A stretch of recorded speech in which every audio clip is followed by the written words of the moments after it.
السلام علیکم۔ تصور کیجئے ایک دائرہ ہے جس میں لوگ ایک دوسرے کے پیچھے دوڑ رہے ہیں۔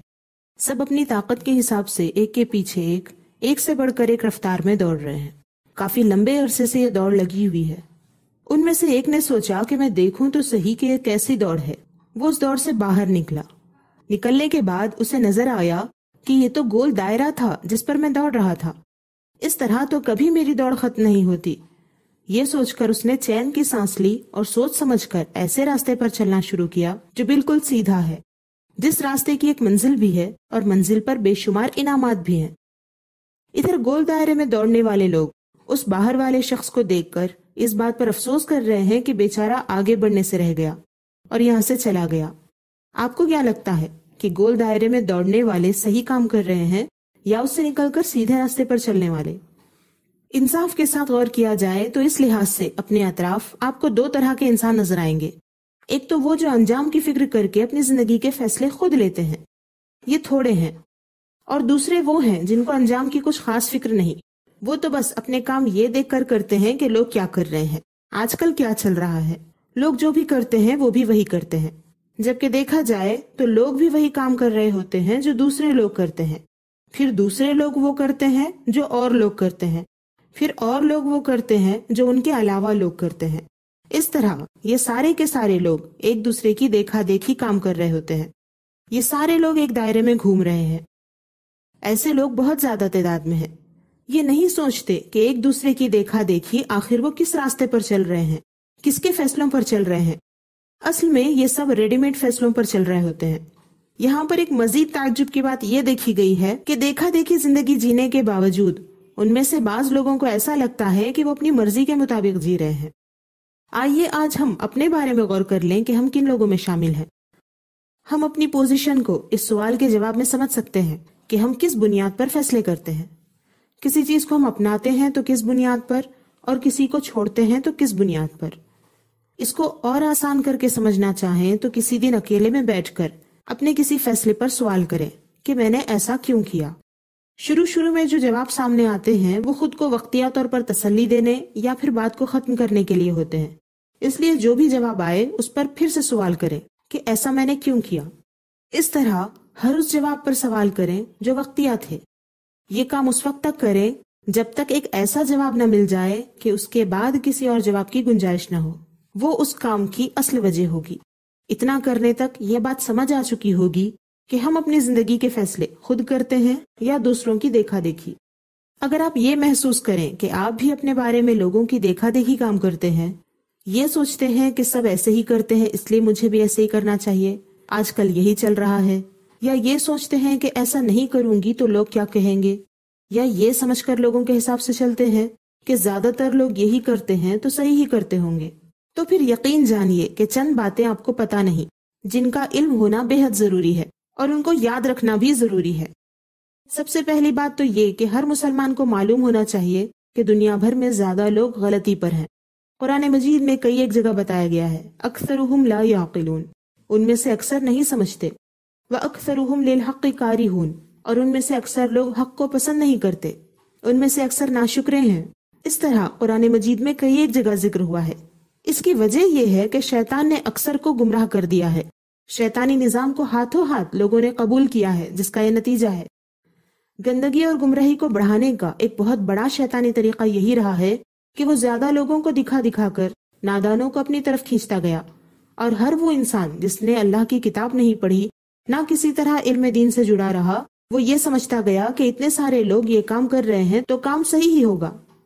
اس بیچارے کو معلوم ہی نہیں کہ زیادہ لوگ ہی شیطان کی باتوں میں آتے ہیں، کم ہی وہ ہوتے ہیں جو اچھائی اور صحیح طریقے پر قائم رہتے ہیں۔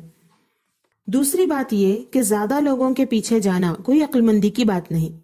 اللہ تعالیٰ نے صاف طور پر بتا دیا ہے کہ زیادہ تر لوگوں کو شیطان نے گمراہ کیا ہے، اور قیامت کے دن وہ انسانوں سے یہ فرمائے گا کہ میں نے تمہیں شیطان کی بات ماننے سے منع کیا تھا، اس کے باوجود تم میں سے بہت ساروں کو اس نے گمراہ کیا، تو کیا تمہیں عقل نہیں تھی؟ اللہ تعالیٰ کا ارشاد ہے الم اعہد الیکم یا بنی آدم اللہ تعبدوا الشیطان انہ لکم عدو مبین وان اعبدونی ھذا صراط مستقیم ولقد اضل منکم جبلا کثیرا افلم تکونوا تعقلون۔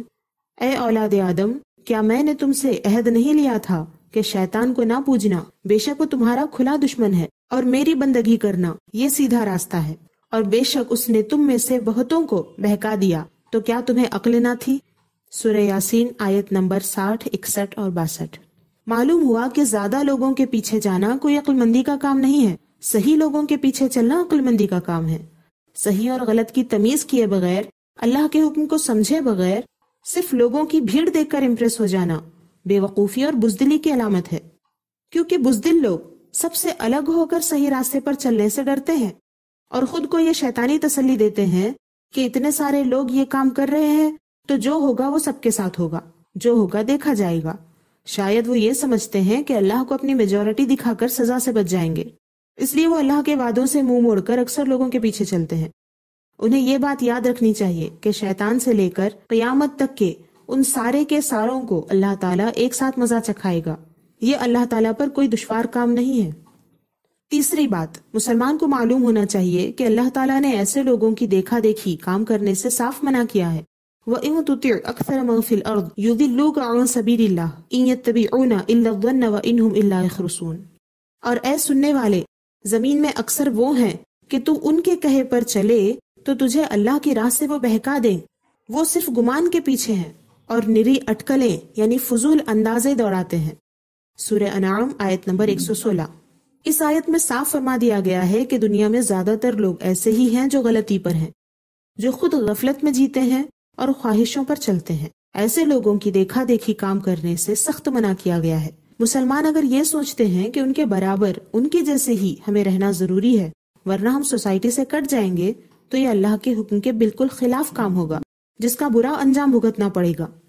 ایسے لوگوں کی دیکھا دیکھی کام کرنا اس لیے منع کیا گیا ہے کیونکہ وہ خود اپنے کاموں کے انجام کو نہیں جانتے، وہ صرف اپنے اندازے سے کام کرتے ہیں، یا پھر وہ شیطانی وعدوں کو سچ سمجھ کر خواہشات کے مطابق کام کرتے ہیں، وہ خود اندھیرے میں ہوتے ہیں۔ اس لیے کسی بھی صورت میں مناسب نہیں کہ ان کے کاموں کی دیکھا دیکھی مسلمان کام کریں، ورنہ وہ بھی ان کے ساتھ گمراہ ہو جائیں گے۔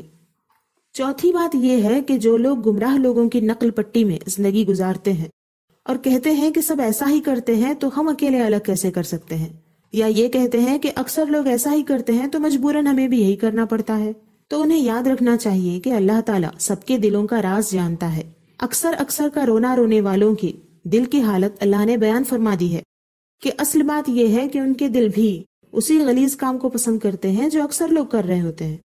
اس طرح جو شخص اپنے دل کی خواہش لوگوں کے نام پر پورا کرتا ہے اور کہتا ہے کہ آج کل ایسا ہی چل رہا ہے، آج کل سب ایسے ہی کرتے ہیں، تو اسے اللہ تعالیٰ کا یہ فرمان یاد رکھنا چاہیے، قُلْ هَلْ يَسْتَوِي الْخَبِيثُ وَالطَّيِّبُ وَلَوْ أَعْجَبَكَ كَثْرَةُ الْخَبِيثِ فَاتَّقُوا اللَّهَ يَا أُولِي الْأَلْبَابِ لَعَلَّكُمْ تُفْلِحُونَ۔ تم فرما دو کہ ستھرا اور گندا برابر نہیں، اگرچہ تجھے گندے کی کثرت بھائے تو اللہ سے ڈرتے رہو اے عقل والو کہ تم فلاح پاؤ۔ سورہ مائدہ آیت نمبر 100۔ معلوم ہوا کہ گندے کتنی ہی زیادہ اپنی تعداد کیوں نہ بڑھا لیں، وہ ستھروں کے برابر نہیں ہو سکتے۔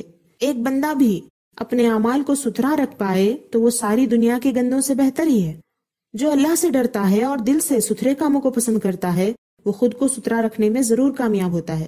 ہاں، جو لوگ دل میں کچھ رکھتے ہیں اور ظاہر کچھ اور کرتے ہیں، انہیں اللہ سے ڈرنا چاہیے، عقل استعمال کرنا چاہیے۔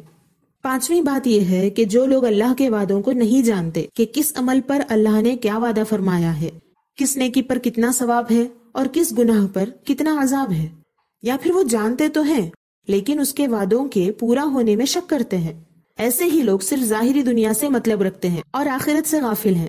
شیطانی وعدوں پر ان کو یقین ہے لیکن اللہ کے وعدوں پر یقین نہیں، ایسے لوگ زیادہ ہیں اور یہ کافروں کی صفت ہے۔ وہ مسلمان ہو ہی نہیں سکتا جو اللہ کے وعدوں میں شک کرے۔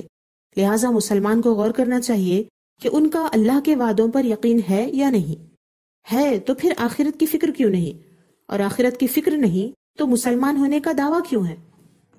اللہ تعالیٰ نے فرمایا وعد اللہ لا یخلف اللہ وعدہ ولکن اکثر الناس لا یعلمون یعلمون ظاہرا من الحیات الدنیا وہم عن الآخرۃ ہم غافلون۔ اللہ کا وعدہ، اللہ اپنا وعدہ خلاف نہیں کرتا، لیکن بہت لوگ نہیں جانتے ہیں آنکھوں کے سامنے کی دنیاوی زندگی اور وہ آخرت سے پورے بے خبر ہیں۔ سورہ روم آیت نمبر 6 اور 7۔ اس آیت میں کافروں کے علم کی حد بیان کی گئی ہے کہ وہ لوگ بس اپنی دنیا سنوارنے کے بارے میں جانتے ہیں جبکہ وہ اپنی آخرت سے بالکل غافل ہیں۔ نہ اس میں کوئی غور و فکر کرتے ہیں اور نہ ہی اس کے بارے میں معلومات رکھتے ہیں۔ اس آیت میں کافروں کے علم اور عمل کی جو حالت بیان کی گئی ہے اسے سامنے رکھتے ہوئے اگر غور کیا جائے تو اس زمانے میں مسلمانوں کی حالت بھی ایسی ہی نظر آتی ہے کہ یہ مال کمانے کے نت نئے طریقے تو اچھی طرح جانتے ہیں اور اس میں جائز اور ناجائز کی بھی پرواہ نہیں کرتے، جبکہ اپنی آخرت کے معاملات کو بھولے بیٹھے ہیں، اپنی موت، قبر اور حشر کے معاملات کو یاد تک نہیں کرتے۔ اسی لیے عقائد، عبادات اور معاملات میں سے جن چیزوں کا سیکھنا فرض ہے اس کو سیکھتے تک نہیں۔ عام تو عام بلکہ خاص مسلمان کہلانے والوں میں سے بھی اکثر کا حال اس سے زیادہ الگ نہیں۔ رسول اللہ صلی اللہ علیہ وسلم نے فرمایا کہ تمہارا اس زمانے میں کیا حال ہوگا جب لوگ اس میں چھانے جائیں گے اور ان میں جو گندے ہیں، بھوسے، وہ رہ جائیں گے، اچھے لوگ اٹھ جائیں گے۔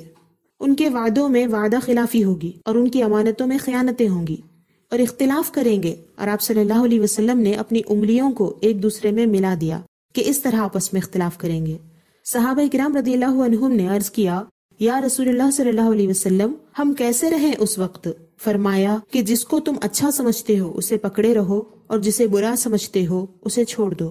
اپنے خاص لوگوں کے معاملات کی طرف توجہ دو اور اپنے عوام کو چھوڑ دو۔ حوالہ ابو داؤد شریف۔ اس حدیث کو سمجھنے کے بعد کوئی شک باقی نہیں رہتا کہ آخری سے آخری برائی کے دور میں بھی ہمیں اتنا علم ضرور حاصل کرنا چاہیے جس سے اچھائی اور برائی کا فرق معلوم ہو سکے، اور پھر اچھائی پر قائم رہنا ضروری ہے۔ اور اچھائی پر قائم رہنے کے لیے ایک کام اور کرنا ضروری ہے کہ عام اور اکثر لوگوں کی نقل نہ کریں، ان کی حرکتوں کو دیکھ کر اپنے اعمال میں خرابی پیدا نہ ہونے دیں، بلکہ ان کے معاملات کو اختیار کرنا چھوڑ دیں۔ اور وہ خاص لوگ جو اللہ کا خوف رکھتے ہیں اور ہمیشہ خیر پر چلتے ہیں، ان کے معاملات کو دیکھا کریں۔ اس طرح علم دین اور نیک لوگوں کی مدد سے زندگی کے فیصلے لیں۔ اللہ تعالیٰ نے یہ اختیار ہر انسان کو دیا ہے کہ وہ اپنی زندگی میں خود فیصلہ کرے، اسی لیے اس نے انسان کے اندر ایسی صلاحیتیں رکھی جن کو استعمال کر کے وہ فیصلہ کر پائے۔ جیسے کہ اللہ نے انسان کو عقل دی جس سے وہ حالات اور چیزوں کو سمجھ سکتا ہے، غور و فکر کر سکتا ہے اور انجام کو پہچان سکتا ہے، اور قوت فیصلہ دی جس کی وجہ سے وہ ایک نتیجے پر پہنچنے کے بعد اس کے بارے میں فیصلہ کر سکتا ہے۔ اور اس کے علاوہ فیصلہ کرنے کے طور طریقے بھی اللہ تعالیٰ نے انسان کو سکھائے ہیں۔ اس سب کے بعد انسان کے فیصلوں کے حساب سے اللہ تعالیٰ اس کو بدلہ دیتا ہے۔ جو اس اختیار کا صحیح استعمال کرتا ہے اس کو انعام دیتا ہے، اور جو غلط استعمال کرتا ہے اسے سزا دیتا ہے۔ اللہ کی طرف سے انسان کو ملا یہ اختیار کسی بھی صورت میں کوئی چھین نہیں سکتا، یہاں تک کہ انسان خود کسی کا غلام بن جائے تو وہ بھی اسی کا فیصلہ ہوتا ہے۔ لیکن اس دور میں انسانیت اپنے اس اختیار سے اتنی انجان ہے کہ ہر موقع پر اپنے لیے صحیح اور بہتر فیصلہ کرنے کے بجائے دوسروں کی دیکھا دیکھی کام کرنے کا فیصلہ کر چکی ہے۔ ایسا بھی نہیں ہے کہ فیصلہ لینے کا اختیار زندگی میں بعض دفعہ ملتا ہے، یہ فیصلے کی گھڑی زندگی میں گھڑی گھڑی آتی ہے۔ مطلب یہ کہ ہر لمحہ ہمارے سامنے ایسے حالات ہوتے ہیں کہ چند چیزوں میں سے ایک چیز کو چننے کا فیصلہ ہمیں کرنا ہی پڑتا ہے۔ بغیر فیصلے کیے زندگی آگے بڑھ ہی نہیں سکتی، جیسے کہ کھاؤں تو کیا کھاؤں، پہنوں تو کیا پہنوں، یہ بات کہوں یا خاموش رہوں، کچھ کروں یا نہیں، اور کروں تو کیا کروں۔ اس طرح دن بھر میں ہر معاملے میں فیصلہ کرتے ہوئے ہی ہم آگے بڑھتے ہیں۔ بعض مرتبہ ایسے معاملات سامنے آتے ہیں جہاں فیصلہ کرنے میں دقت ہوتی ہے، لیکن اس صورت میں بھی ہم کچھ نہ کچھ فیصلہ کر ہی لیتے ہیں۔ روزمرہ کی بات ہو یا کوئی خاص بات، ہم فیصلہ تو کرتے ہی ہیں۔ یہاں تک کہ کچھ نہ کرنے کا فیصلہ بھی ایک فیصلہ ہی ہے، کسی کی نہ سننے کا فیصلہ بھی ایک فیصلہ ہی ہے، اور اسی طرح بار بار عقل لگانے سے بچ کر دوسروں کی دیکھا دیکھی پر چلنے کا فیصلہ بھی ایک فیصلہ ہی ہے۔ ان فیصلوں کے بعد ہی ارادے بنتے ہیں، اور ارادوں کے مطابق حرکت اور عمل شروع ہوتا ہے، پھر آخر میں انجام کا سامنا کرنا پڑتا ہے۔ اس لیے ہر فیصلے کے وقت یہ باتیں ضرور یاد رکھیں جو بتائی گئی، اور سوچ سمجھ کر فیصلہ لیں، ورنہ شیطان یہ کہتے ہوئے آدھا بوچے گا کہ سب کرتے ہیں تم بھی کرو، آج کل یہ چلتا ہے۔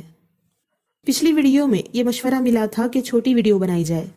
اس مشورے کا احترام کرتے ہوئے کوشش بھی کی گئی، لیکن ممکن نہ ہو سکا، کیونکہ شک ڈالنے کے لیے لمحے دو لمحے کافی ہوتے ہیں، لیکن شک نکالنے کے لیے دیر لگ جاتی ہے۔ ہمارے عنوانات سیلف سٹڈی کرا کے، وجوہات بتا کے، حکم سمجھانے اور شک نکالنے والے ہوتے ہیں۔ ساتھ میں ہماری کوشش یہ بھی ہوتی ہے کہ آسان سے آسان زبان میں ذہنی اور سماجی حالت کو سمجھتے سمجھاتے اسلامی سمجھ بیدار کی جائے۔ اتنا سب کرنے کے لیے 15 سے 20 منٹ کچھ زیادہ نہیں۔ کم وقت کی دھن میں بات چھیڑ کر چھوڑ دینے جیسی حالت بھی ہونا اچھی بات نہیں۔